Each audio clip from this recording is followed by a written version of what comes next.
Highway Africa itself, people misunderstand it. They think it's the conference. But Highway Africa is much more than that. Highway Africa has 4 programs to it. The first is research. We do quite a lot of research into how the internet and mobile technologies are impacting on journalism as a practice and on media as business. So a lot of research that goes into that. Then the second component is training. We do quite a lot of short courses in order to build the capacity of the African journalists in a digital environment or in the brave new digital world. The third component is the one that's most known, and that's the conference. The fourth component really is advocacy, where we try to intervene where internet policies are being introduced that impact on journalism and the media. But all this work is actually lesser known. When you say Highway Africa, everybody talks about the conference. Highway Africa is the most preeminent platform for media practitioners in the African continent.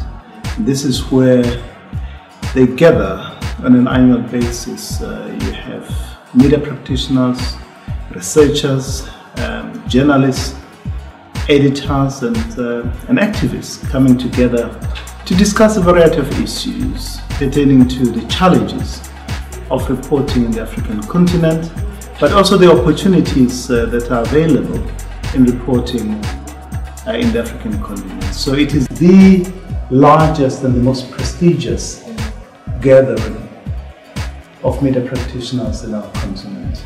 As we know, we are under quite a lot of pressure in South Africa because of urbanization, a lot of people migrating to the city. So the way I personally read this thing, it's important in 2 ways. On the one hand, understanding the city, how it's becoming, how its story is being told, and not just journalism in the city, but journalism about the city. So how the city is presented.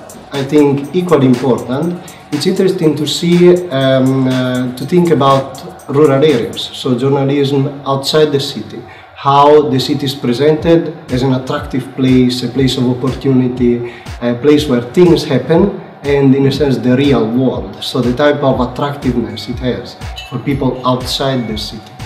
I think it's a very special gathering, you know, because if you don't live in Johannesburg, where people are constantly jetting in and out and, you know, going through Joburg. I mean, the other day I was staying in bed and breakfast and there was a Nigerian and a Ghanaian at breakfast having a giant political conversation with each other.